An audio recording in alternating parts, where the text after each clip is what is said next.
Hi again, my name is Christine, and I am here to talk about the Constitution of the United States of America.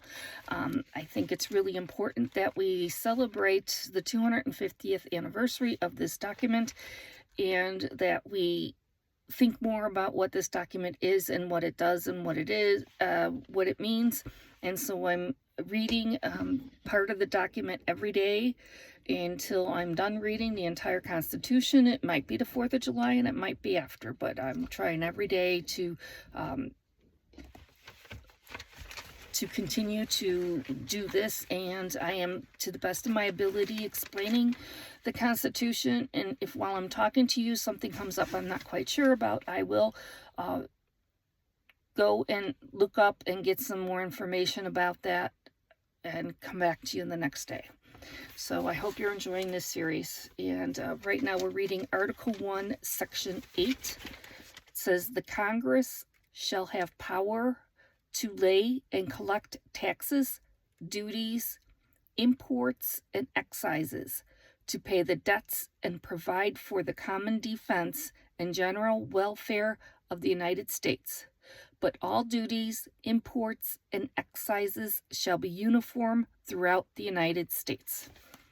So that's really pretty straightforward. It says that Congress has the power to collect taxes, to impose duties, excises, to pay debt, and provide for the common defense of the United States, and that everything has to be uniform. So one state doesn't, each state can make their own laws concerning the state government, but the federal government, everything's the same.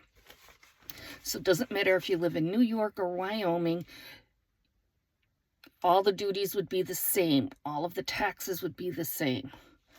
And it says to borrow money on the credit of the United States. So that's a good thing to be able to do. To regulate commerce with foreign nations and among the several states and with the Indian tribes.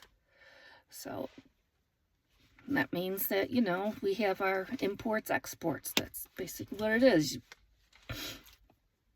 To establish uniform rule of naturalization and uniform laws on the subject of bankruptcies throughout the United States. So that means that, naturalization back then, a lot of people were from other countries. There weren't near as many born in the United States. And so naturalization would have been an important thing for them to talk about. And I guess bankruptcies were a big thing too. Maybe states at the time were probably having bankruptcy rules, and now it's going to be taken over by the United States. I'm not sure.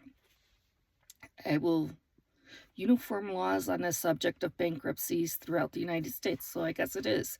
So now instead of the states, the United States decides. To coin money, regulate the value thereof, and a foreign coin, and fix the standard of weights and measures. Yes, and we are on the feet measures, feet and pounds and all of that, rather than the metric, which they keep saying it's going to come, but I don't think so. To provide for the punishment of counterfeiting the securities and current coin of the United States. So I guess that means that that's a federal offense. To establish post offices and post roads. To promote the progress of science and useful arts by securing for limited time to authors and investors the exclusive rights to their respective writings and discoveries. Okay, so post offices we need, postal roads, that's, there weren't a whole lot of roads back in the 1700s. There just there just weren't. A lot of things were a muddy mess. So keeping roads clear and keeping them up started way back then. The progress of science and useful arts. So I guess they really thought that it was important to have authors and inventors and to figure out a way to keep them happy and let them have their writings and discoveries. To constitute tribunals inferior to the Supreme Court. It means below the Supreme Court. So you would, we have lower courts, we have district courts, and that's below the Supreme Court. It doesn't mean inferior as in they're worse than, it just means below. To define and punish piracies and felonies committed on the high sea and offenses against the law of nations. Yeah, piracy was really bad back then. It's nowhere near as bad as it is now, although there still are pirates out there, believe it or not. Felonies committed on the high seas. So yeah, they're trying to make it safer for travel, and if something happens on the sea to an American vessel, then the United States of America, instead of each individual state, the entire United States would be behind them to help them with that.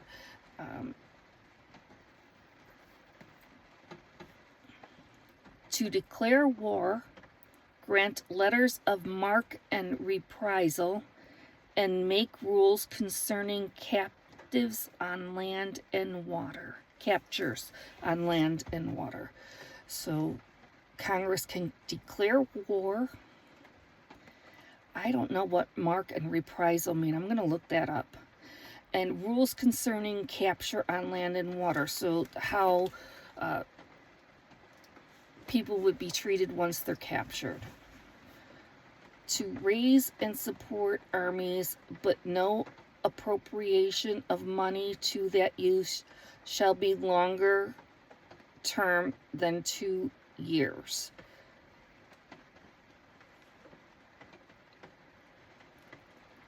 That's definitely been changed. We have a standing army now. I think then they didn't have a standing army, so that was so that you could get an army and pay for them to be the army to support all of the entire United States. And then they figured that in 2 years you wouldn't need the army anymore, and that's what people would do. They would fight and then they would go back home. But we don't do that anymore. To provide and maintain a Navy. We still have the Navy. Grandson was in the Navy. 5 years. He just got back. It's really good to see him again. To make rules for the government and regulation of the land and naval forces. So they're going to start from the very beginning, so they have to have rules for their army, for their navy, for any armed forces. They have to figure all of that out.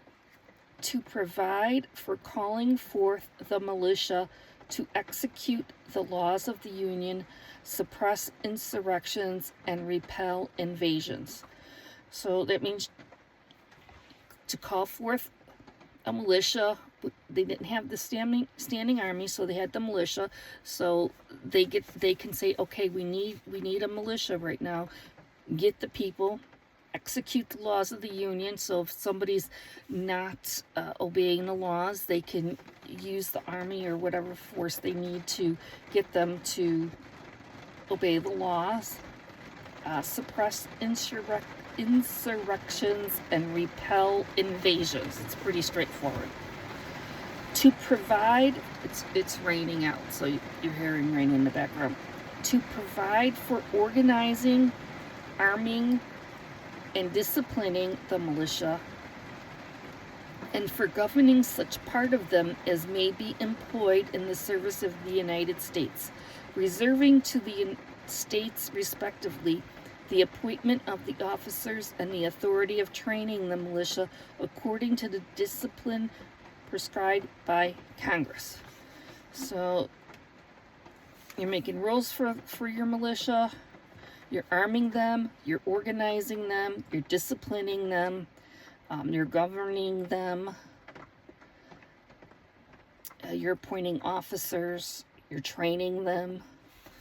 So all of those things are really important. I mean, when you're starting from the beginning, you have to make all new laws for that. To exercise exclusive legislation in all cases whatsoever over each district not exceeding 10 miles square as made by concession of particular states and the acceptance of Congress become the seat of the government of the United States, and to exercise like authority over all places purchased by the consent of the legislature in the state of which the same shall be, for the erection of forts, magazines, arsenals, dockyards, and other needful buildings. So they're appropriating land to build forts.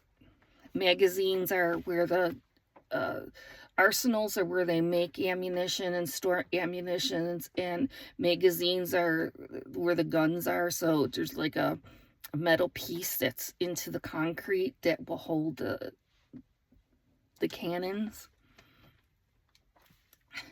To make all laws which shall be necessary and proper for carrying into execution the foregoing powers and all other powers vested by this Constitution in the government of the United States or by any department or officer thereof. So basically they're saying that any laws, they're going to make any laws which helps them to execute their, or not execute like execute a person, but execute by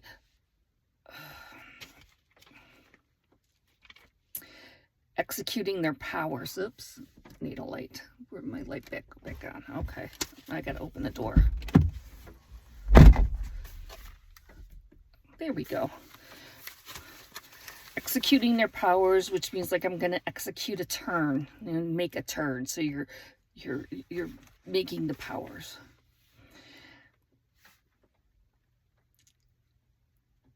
So basically they're just saying that we need you to make all of these different laws. That's going to help us with these types of things. Okay. Next is section 9. Section 9. But that was a really long section. And I'm already at 13 minutes. And so I'm going to stop this. And tomorrow I'll do section 9 and section 10. And then we'll be on to Article 2, which is a lot smaller. So thank you for listening. I hope you're enjoying this.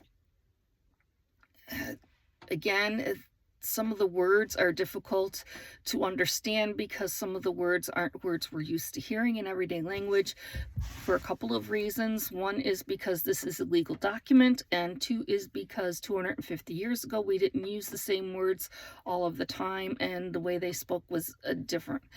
So that's why I'm reading exactly what it says and then kind of interpreting for you in the way I think that what it means. And please, I'm not a scholar. Let me know if you disagree with what I'm saying, or if you want to make it more easier for people to understand, or correct it, whatever. So thank you so much for listening to me, and I will see you again tomorrow.